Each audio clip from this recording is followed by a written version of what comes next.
Un objet est tombé du ciel et s'est écrasé au sol. Devant plusieurs témoins, un objet en flammes s'écrase au sol. C'était rond et des flammes sortaient à l'avant. Et un deuxième impact survient à 3200 km de là.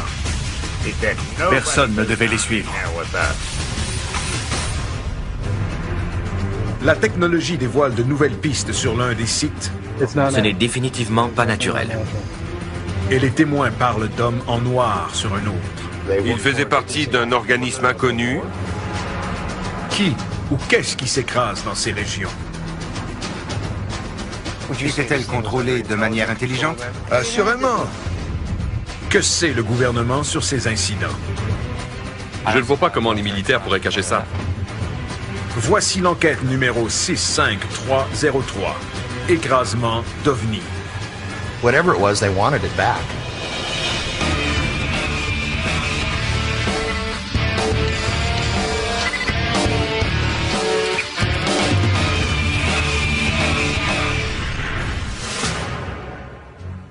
J'ai levé les yeux et un objet en feu qui volait vers le sud éclairait le sol.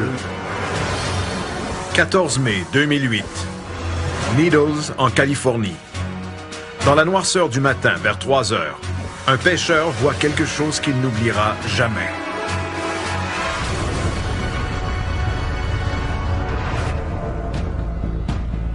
Une boule de feu bleu éclaire le fleuve Colorado.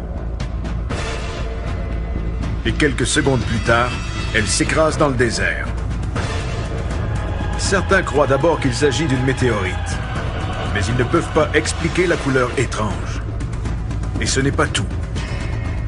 En quelques minutes, 5 hélicoptères anonymes arrivent sur les lieux.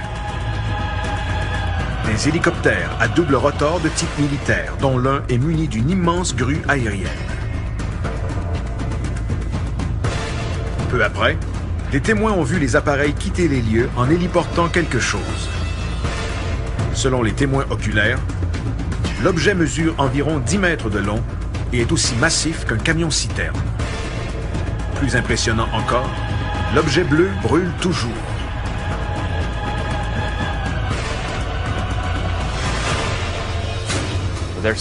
Les différents témoignages sont similaires et comportent tous une présence militaire sous forme d'hélicoptère qui serait venue nettoyer l'endroit. Les militaires ont été très rapides et les hélicoptères ont vite fait de tout ramasser sur le site de l'écrasement. L'enquête à Needles n'est pas terminée. Nous ignorons où se trouve le site de l'écrasement, mais un objet s'est écrasé. Et nous tenterons de localiser l'endroit exact pour savoir ce qui s'est passé.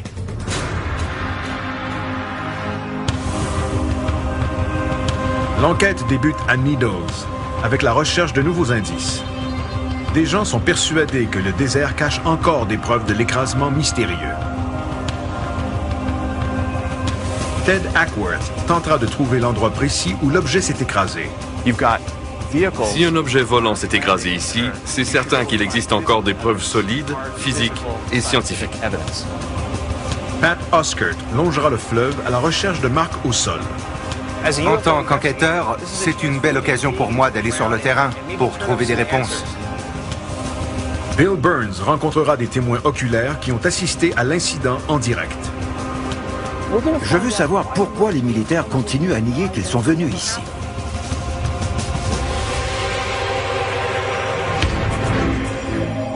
L'enquête débute à la station radiophonique KTOX de Needles, où Bill et Pat rencontrent le propriétaire David Hayes.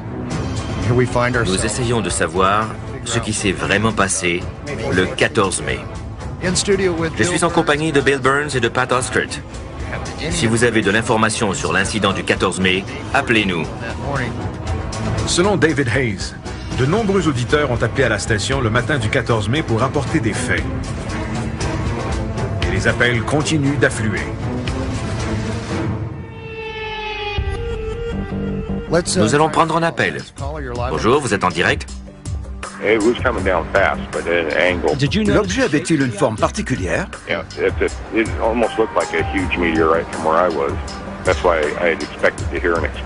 D'accord.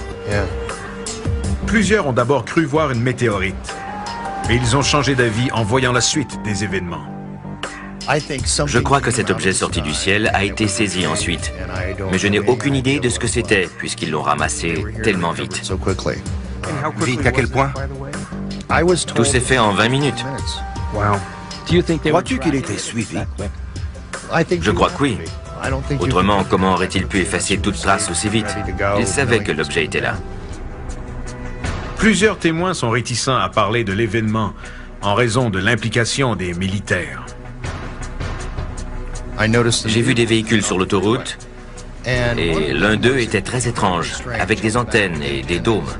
Sur la plaque, j'ai lu « Gouvernement des États-Unis » et les fenêtres étaient teintées noires. Le chauffeur m'a percé de son regard. Un peu plus tard, David revoit les mêmes véhicules garés devant sa station radio. Ils étaient garés à moins de 100 mètres de la station. Et sans en être certain, les véhicules semblaient munis d'une technologie électronique très avancée, comme pour me surveiller. La présence des véhicules de surveillance ne s'arrête pas là. Le jour de l'écrasement, en après-midi, des gens ont vu arriver des avions étranges et anonymes à l'aéroport local. Les avions sont blancs, avec une rayure rouge, et pour certains, ils sont très familiers. L'autre partie intrigante de l'histoire concerne les avions Janet, qui ce matin-là arrivaient et décollaient de l'aéroport international de la région. Janet n'est pas le nom d'une compagnie aérienne officielle, mais le nom attribué à ces avions blancs et rayés rouges qui sont en opération depuis les années 1970. Voici l'un de ces appareils vus à l'aéroport international McCarran à Las Vegas. Les vols Janet transporteraient les travailleurs secrets vers des endroits isolés et maintenant célèbres, dont la zone 51.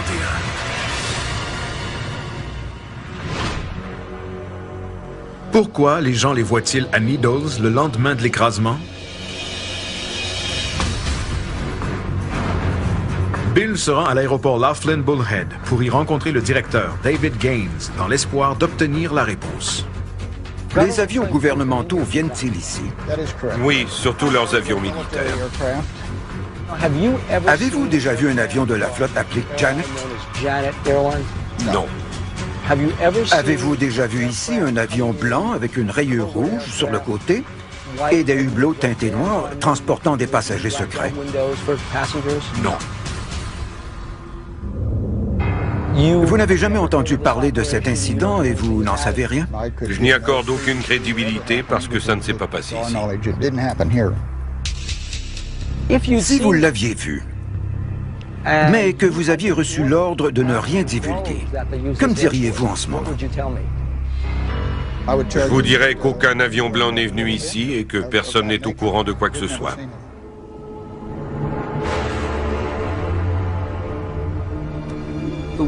Des témoins ont dit que le 14 mai, un avion Janet a atterri ici alors qu'il faisait encore sombre.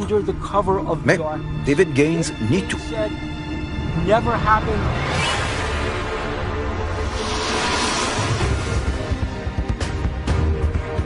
Puisque les témoins refusent d'en dire davantage sur les événements du 14 mai, l'équipe décide de chercher des preuves dans le désert. Pat prépare une expédition le long du fleuve Colorado. Son objectif consiste à trouver l'endroit exact de l'écrasement. Nous serons accompagnés de l'archéologue Garth Baldwin qui saura distinguer l'érosion naturelle des irrégularités d'un sol qui aurait subi un impact violent. La mission ne sera pas facile. La végétation est très dense. Nous allons marcher dans le désert pour tenter de trouver des indices d'incendie et d'un impact.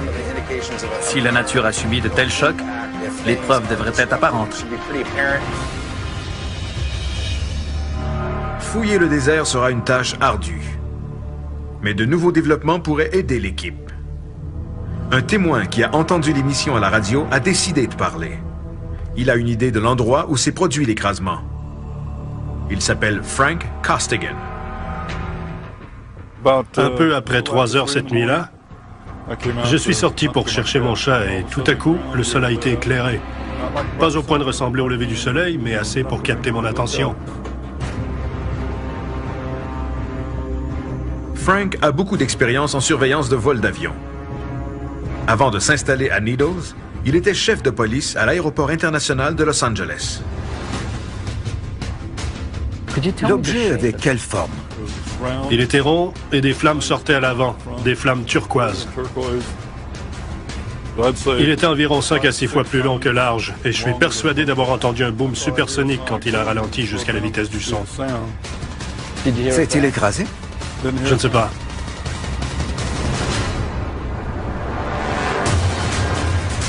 Frank dit ne pas avoir entendu d'écrasement parce que l'OVNI a disparu à l'horizon en se dirigeant vers le sud, entre Needles et Topok, après avoir traversé le fleuve Colorado. Ce qu'il a vu lui est suffisant pour affirmer que cet objet n'avait rien d'ordinaire. Vous avez travaillé à LAX, n'est-ce pas? Oui, j'étais chef de police et surveillant général des opérations de l'aéroport. Durant votre carrière, avez-vous déjà vu voler un tel objet? Ce n'était pas un avion commercial, ni privé, ni militaire. Ça me semblait un vol contrôlé qui serait devenu incontrôlable. C'est mon opinion.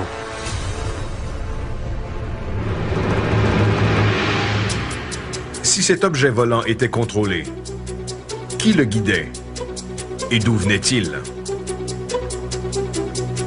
Le désert près de Needles est entouré de bases et d'installations d'essais militaires.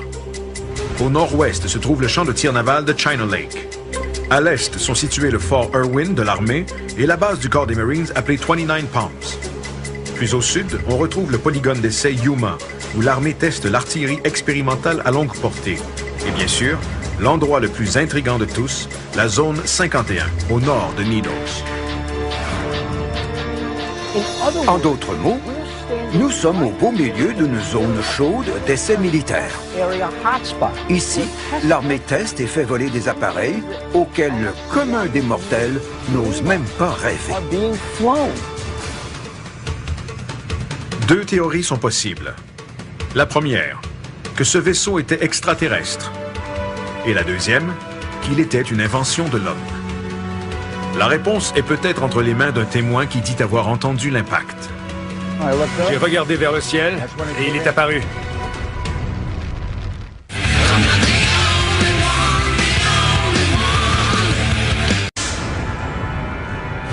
Il aperçut un nuage et un autre objet le suivait derrière. Tôt un matin de mai 2008, quelque chose s'est écrasé dans le désert près de Needles, en Californie. De nombreux témoins ont vu l'objet bleu être transporté par les hélicoptères de l'armée. L'histoire cache encore quelque chose qui pourrait être la clé du mystère. Ce genre d'incident s'est déjà produit dans le passé. En juillet 1947, un autre écrasement dans le désert a attiré l'attention du monde entier sur la petite ville de Roswell, au Nouveau-Mexique. L'annonce publique des militaires disant qu'ils avaient récupéré un disque volant a choqué la planète entière. Des militaires de la base aérienne locale auraient été envoyés pour nettoyer le site de l'écrasement et auraient sommé les travailleurs de ne laisser aucun indice derrière eux. Quelques jours plus tard, les militaires changent leur version des faits et affirment qu'il s'agissait d'un ballon météorologique. À Needles, l'équipe a trouvé un témoin important qui a accepté de participer à l'enquête, à condition que son vrai nom ne soit pas dévoilé. Le témoin, qui s'appellera simplement Bob, rencontre l'équipe sur le fleuve Colorado, près de l'endroit où il a vu l'objet le 14 mai.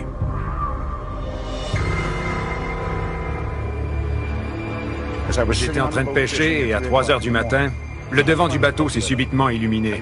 J'ai levé les yeux et j'ai vu quelque chose d'étincelant, bleu, qui tombait du ciel. L'objet a traversé le fleuve au-dessus de mon bateau et il s'est écrasé au sol. J'ai entendu un bruit sourd. Où est-il tombé? À l'ouest de ma position, à environ 200 mètres de mon bateau, entre la voie ferrée et le fleuve.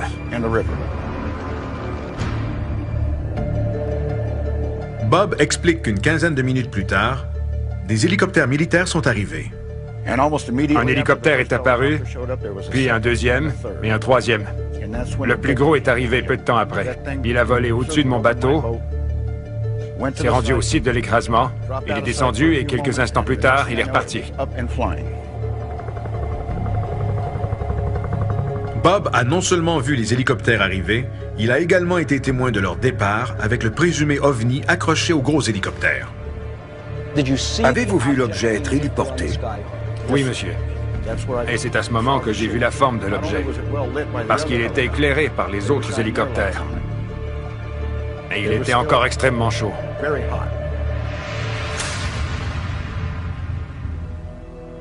Bob et Frank Costigan affirment que l'objet s'est écrasé dans la région désertique près du fleuve.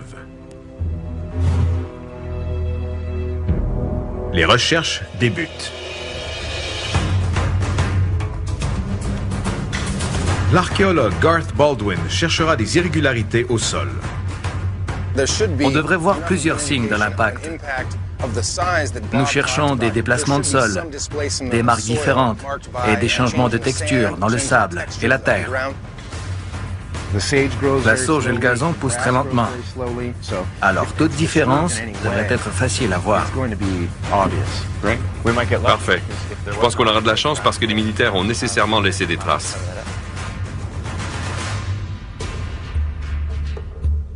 Trouver le site de l'écrasement sera éprouvant en raison des épais buissons de sauge qui couvrent le sol et qui peuvent facilement dissimuler l'endroit de l'impact.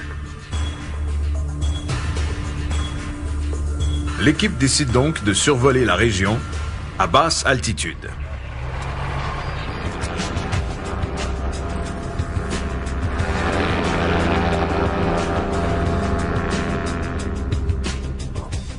L'ultra-léger est muni d'une caméra à haute définition.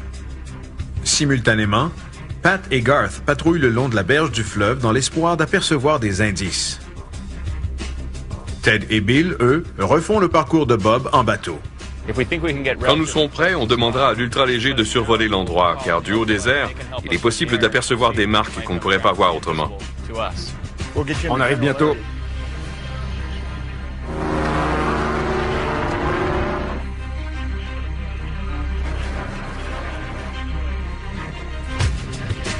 Une heure plus tard, Bob voit quelque chose. Vous voyez le buisson qui touche l'eau? Ouais. C'est là. On doit s'en approcher.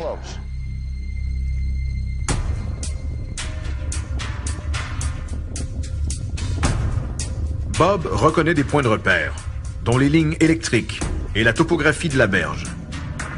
La voie ferrée est juste là. Êtes-vous certain que c'est ici? C'est pourquoi j'en suis certain.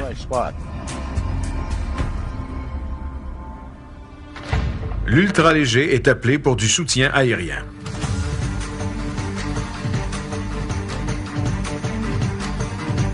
Après quelques survols, un site est localisé.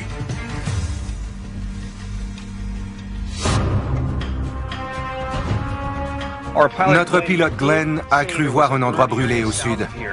Cela concorderait avec ce que vous avez vu, Bob.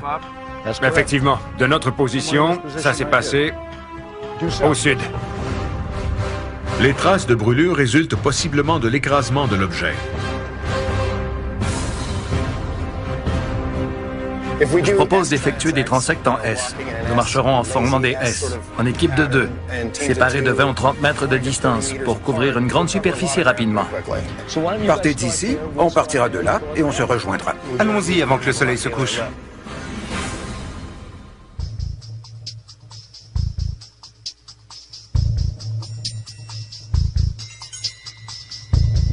Avant même d'arriver à la région brûlée, Ted et Bill trouvent des signes d'un impact possible. Là-bas. Allons voir. La dimension est celle qu'on recherche. Exactement. Ce petit monticule est plutôt étrange, non? Oui. Et la dimension de ce cratère correspond aux descriptions. En fait, on voit uniquement une partie d'un cratère de ce côté. Si un objet atterrit ici en repoussant le sable devant lui, il serait normal de voir une dune comme celle-ci. Je vois une forme de fer à cheval dans cette direction. Fascinant. C'est précisément la trajectoire décrite par Bob. Tout à fait.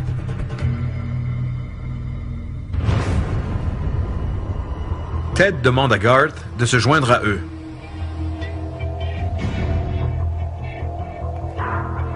Je ne vois pas de traces d'un impact direct. Je ne vois pas non plus de signes de végétation qui aurait brûlé parce qu'autour, tout est intact. Il n'y a pas eu d'impact ici.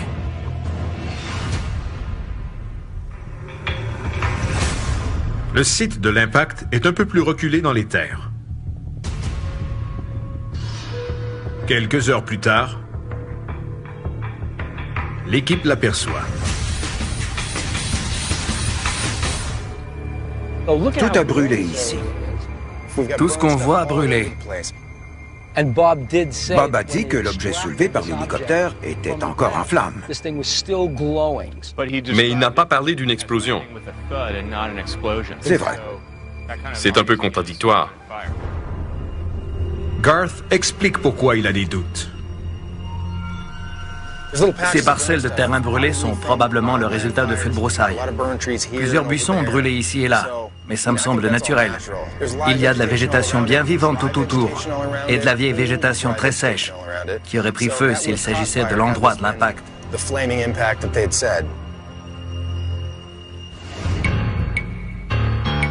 N'ayant trouvé aucune preuve physique, les recherches ne sont pas concluantes quant au lieu de l'écrasement tel que décrit par Bob.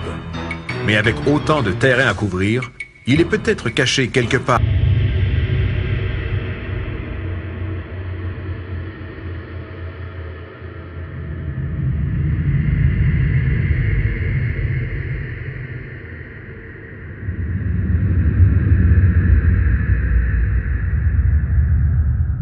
Dans la brousse. C'est beaucoup plus difficile que prévu. Notre pilote a trouvé des endroits brûlés du haut des airs et nous les avons tous examinés de près sans trouver de preuve d'un impact. Nous allons continuer en espérant être chanceux. Pendant les recherches au sol, un nouvel indice fait surface. George Knapp, journaliste enquêteur pour KLAS Television à Las Vegas, cherche également des réponses sur le présumé écrasement d'OVNI à Needles. Durant ses recherches, il a rencontré des représentants du gouvernement qui seraient des hommes en noir. Des agents qui auraient tenté d'intimider les témoins qui ont vu les OVNI afin de garder ces incidents secrets. George Knapp a vu ces gens, il sait qui ils sont, il connaît leurs intentions et leurs activités.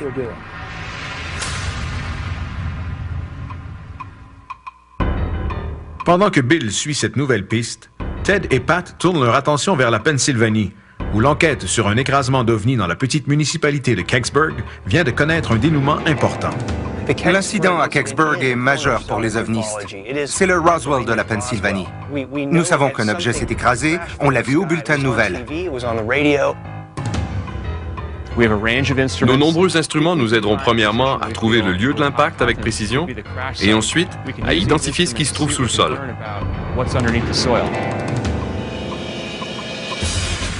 Ted prépare une analyse approfondie du site de Kecksburg à l'aide du témoignage du dernier témoin vivant. Son objectif consiste à prouver que les militaires tentent de cacher l'incident depuis de nombreuses années. J'étais ici, je marchais. Et quand je l'ai vu, je me suis dit que ça venait d'un autre monde.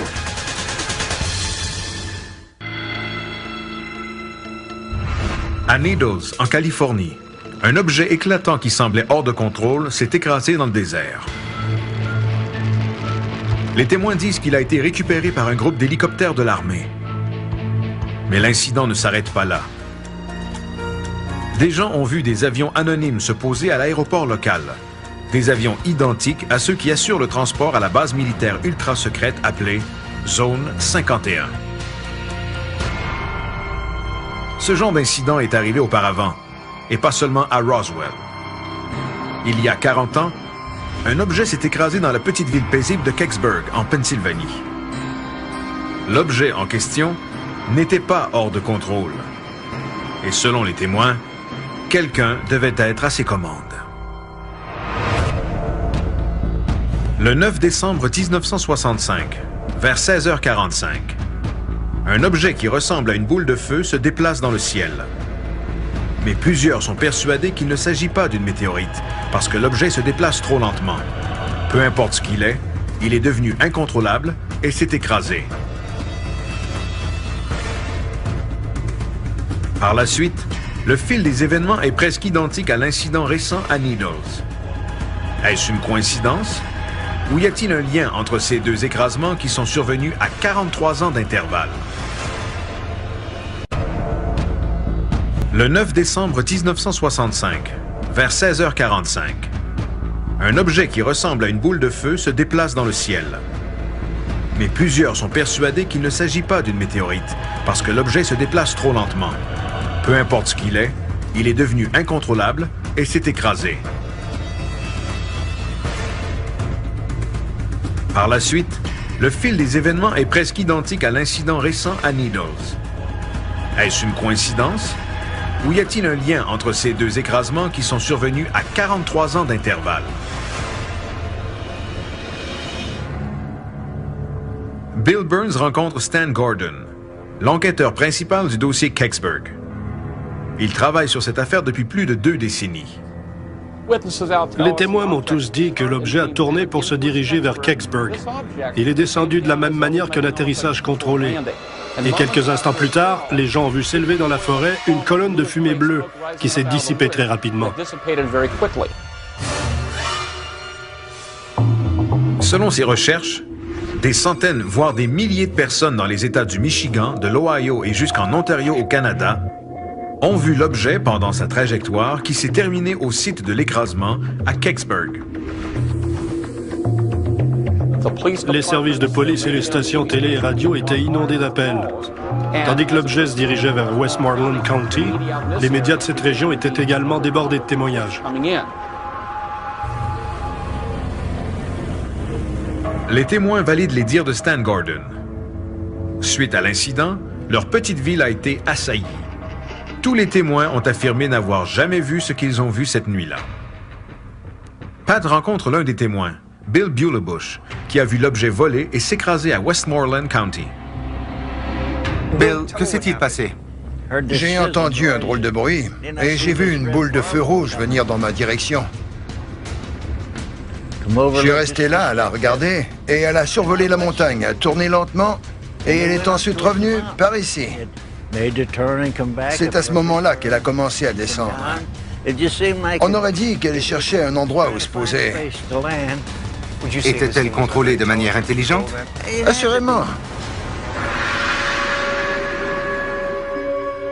Bill Bulebush est ensuite monté dans sa voiture pour aller voir ce qu'il croyait être un écrasement. J'ai pris ma lampe de poche, j'ai marché dans la forêt et je l'ai vu. Je me suis dit que personne n'en sortirait. L'objet n'avait ni hublot, ni rivet, rien du tout. Vous l'avez vu de près?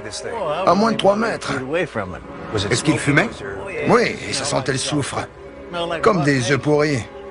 Bill Bulebush nous a grandement aidé à éliminer les explications plus prosaïques, telles que l'écrasement d'une météorite, d'un avion ou d'une capsule.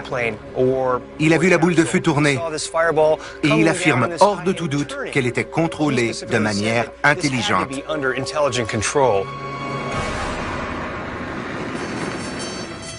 Peu après, le personnel d'urgence se rend au site de l'écrasement.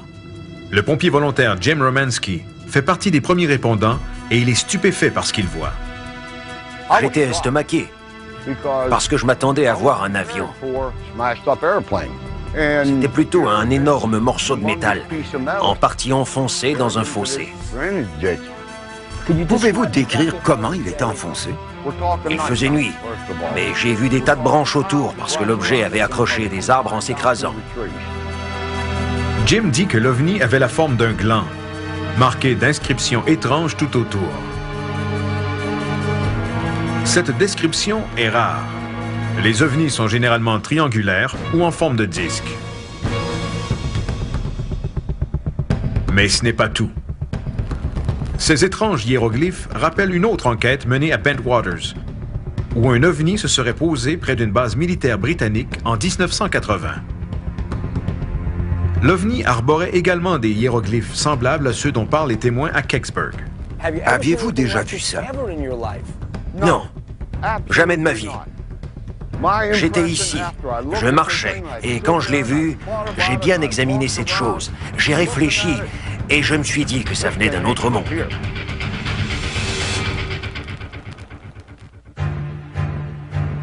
43 ans plus tard, un événement semblable se produit à Needles. Au cours des heures qui ont suivi l'écrasement, des douzaines de militaires de l'armée terrestre et de l'air sont arrivés sur les lieux. Ils ont sécurisé l'endroit et ont interdit au public d'y accéder. À l'intérieur du périmètre de sécurité, ils ont effectué des recherches intensives.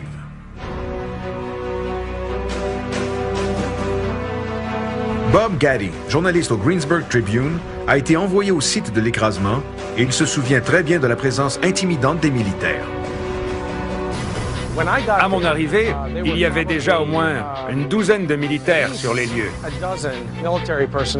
en plus des policiers de l'État de Pennsylvanie. Je leur ai dit que je devais aller voir. Ils m'ont répondu qu'il n'y avait rien à voir. Alors j'ai demandé pourquoi ils m'interdisaient l'accès s'il n'y avait rien.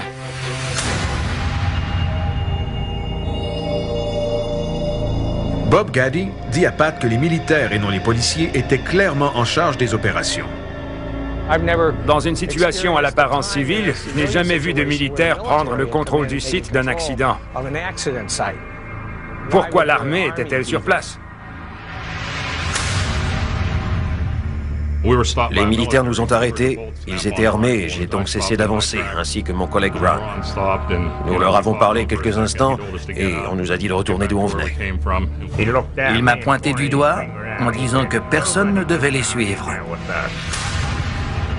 Des témoins ont raconté à Stan Gordon que plus tard dans la soirée, ils ont vu un gros camion à plateforme entrer dans le périmètre de sécurité. Environ 1 heure plus tard, il est reparti en trombe en portant un gros objet dissimulé par une toile. Si quelqu'un avait marché devant le camion, il se faisait écraser. Durant son enquête, Stan Gordon a rencontré Jim Romanski, Bill Bulebush et plusieurs autres témoins qui l'ont mené à l'endroit où l'objet s'est écrasé. Ces témoins, rencontrés individuellement, lui ont tous indiqué le même endroit. J'ai bon espoir de trouver l'endroit exact où ils m'ont conduit il y a 27 ans.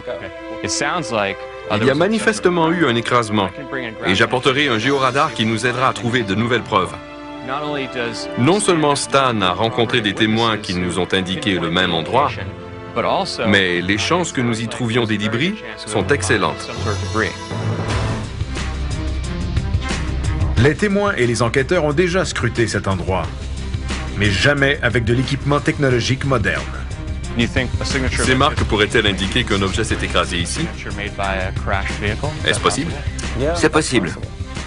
À travers le pays, l'incident à Needles est connu du public lorsque des gens rapportent avoir vu les tristement célèbres hommes en noir. Ils sont des agents fédéraux. Ça venait d'un autre monde. En décembre 1965, un objet en flammes a survolé le ciel du Canada, du Michigan et de l'Ohio. À ces endroits, des témoins disent que ces débris sont tombés au sol, qu'ils ont entendu un boom supersonique et un sismographe aurait même enregistré l'impact. Aucune de ces preuves n'a fait surface, et seule la petite ville de la Pennsylvanie, Kecksburg, a fait l'objet d'une enquête.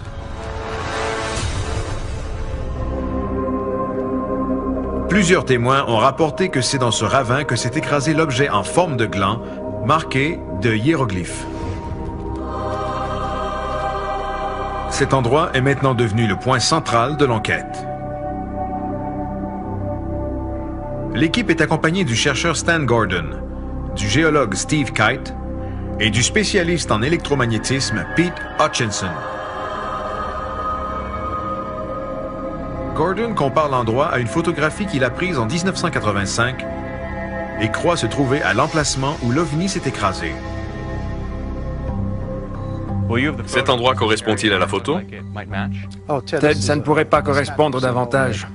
Je pense qu'elle a été prise environ 2 ou 3 mètres derrière nous, dans cette direction. Je vois 1 ou 2 poteaux de clôture. Voici du barbelé et un poteau. Il y a un autre poteau là-bas.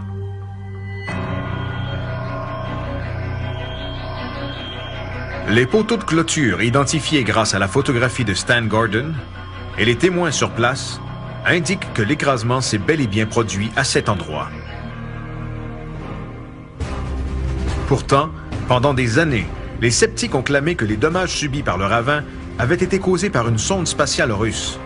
La sonde Cosmos 96, lancée pour atteindre la planète Vénus, avait la même taille et la même forme que le présumé OVNI. Toutefois, même cette explication a été rejetée récemment. Selon le Centre national des données scientifiques de la NASA, l'armée de l'air a suivi les données de Cosmos 96 qui indiquent que le déclin d'orbite de la sonde s'est effectué plus tôt que 16h43, heure normale de l'Est, le 9 décembre.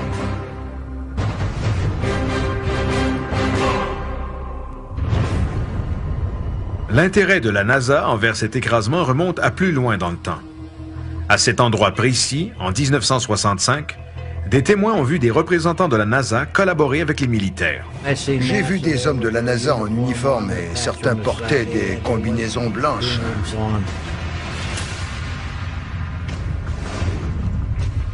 Tout cela rappelle Roswell et les méthodes secrètes employées lors de cet écrasement. Un gros camion avait rapporté quelque chose caché sous une toile durant la nuit. Est-ce possible qu'ils aient laissé des traces que l'équipe pourra trouver après toutes ces années?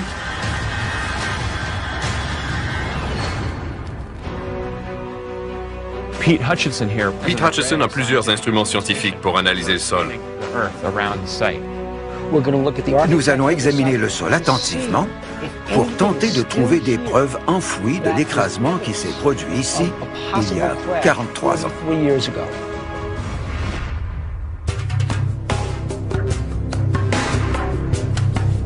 Pete Hutchison et son adjoint Brian commencent le balayage électromagnétique du sol. L'instrument envoie de l'énergie électromagnétique dans le sol et l'humidité transporte les ondes qui sont sensibles aux métaux. Nous trouverons les métaux et toute conductivité anormale du sol? Oui. Alors mettons-nous au travail.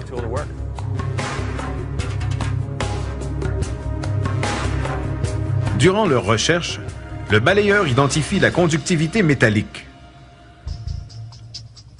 sans toutefois donner d'informations sur la taille et la forme du métal, opération qui exige d'autres appareils.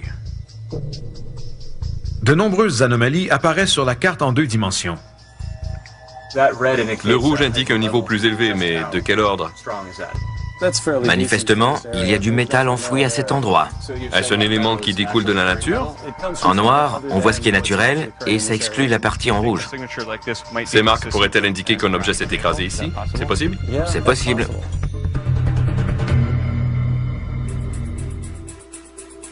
Selon Pete Hutchison, l'aspect inhabituel réside dans la concentration de métal anormalement élevée pour cette région de la Pennsylvanie. Il propose donc à l'équipe de creuser pour en déterminer la source. Ces données nous indiquent où concentrer nos recherches. Il faut maintenant creuser pour en savoir davantage. On doit creuser? Exactement. L'équipe doit exposer le site avant la noirceur. Pat participe également aux fouilles. Et une fois le sol dégagé, Pete se sert du radar qui pénètre le sol pour identifier la taille du morceau de métal. Venez voir. Il commence ici. On le voit ici et jusque-là. Ce n'est définitivement pas quelque chose de naturel. Le soleil étant sur le point de se coucher, les fouilles devront attendre au lendemain matin. D'où vient ce métal enfoui sous le site présumé de l'écrasement? Je suis impatient de continuer les fouilles pour avoir des réponses.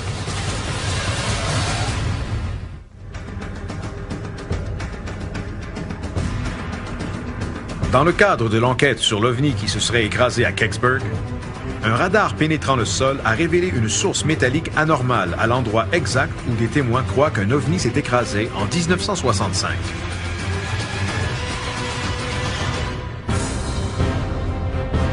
L'équipe a découvert l'emplacement et s'apprête maintenant à creuser pour identifier la source métallique. En quelques minutes, l'équipe se heurte à un obstacle impénétrable.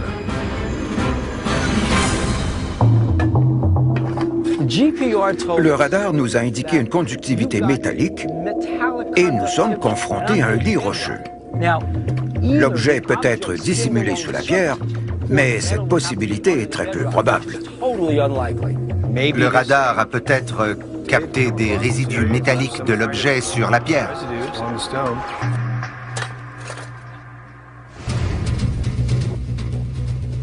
Des analyses plus approfondies révèlent que le radar a confondu lit rocheux et anomalie métallique. Selon Pete Hutchinson, la pierre est probablement très ferreuse. Les pierres peuvent être hautement ferreuses et ça a faussé les données du radar. Ce n'est donc pas relié à l'écrasement.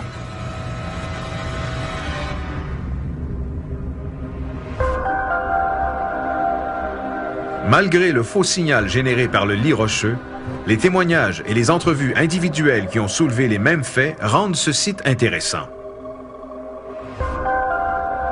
Tout le monde s'entend. Un objet s'est écrasé ici selon tous les témoins et la présence des militaires qui en ont pris possession. On n'a rien trouvé aujourd'hui, mais un objet s'est tout de même écrasé ici à Kecksburg.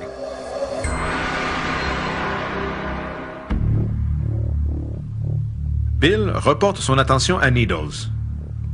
George Knapp, journaliste enquêteur pour KLAS Television à Las Vegas, a une piste étonnante sur les hélicoptères qui auraient été vus après l'écrasement. Je travaillais sur un article sur les hélicoptères noirs avant de commencer à m'intéresser à l'incident de Needles. Nous savions déjà d'où ils provenaient, c'est-à-dire de Fort Campbell au Kentucky. Ils sont surnommés les Night Stalkers. Task Force 160. Les Night Stalkers, ou Task Force 160, est un régiment aérien spécial dont tous les membres doivent avoir une cote de sécurité de niveau secret. George Knapp a effectué des recherches sur un groupe d'hélicoptères noirs qui serait intervenu lors de l'écrasement à Needles et il a découvert qu'il s'agissait des Night Stalkers, le même groupe qui a transporté un objet en flammes après l'incident Cash Landrum au Texas en 1980. L'incident Cash Landrum, à l'instar de celui de Needles, impliquait des hélicoptères militaires qui ont poursuivi un objet lumineux pour ensuite disparaître à l'horizon. Cet incident a causé des maladies radioactives très étranges à 3 témoins oculaires. George Knapp va encore un peu plus loin et découvre que le personnel militaire travaillait sur des projets top secrets et sans nom à Needles.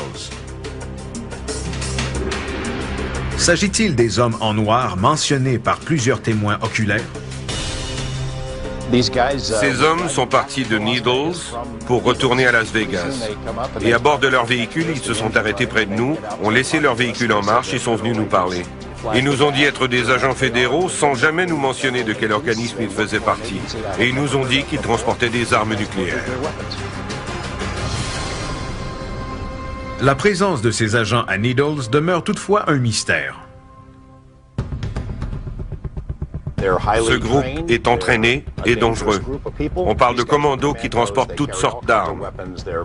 N'étant pas des gens très commodes, je pense qu'ils ne seront pas heureux de toute cette attention qu'on leur porte. Malgré leur présence, George ne croit pas que ces agents étaient des hommes en noir, ni qu'ils avaient un rapport avec l'écrasement à Needles. Pourtant, à Needles et à Kecksburg, des témoins oculaires ont vu de gros objets être héliportés par de gros appareils militaires.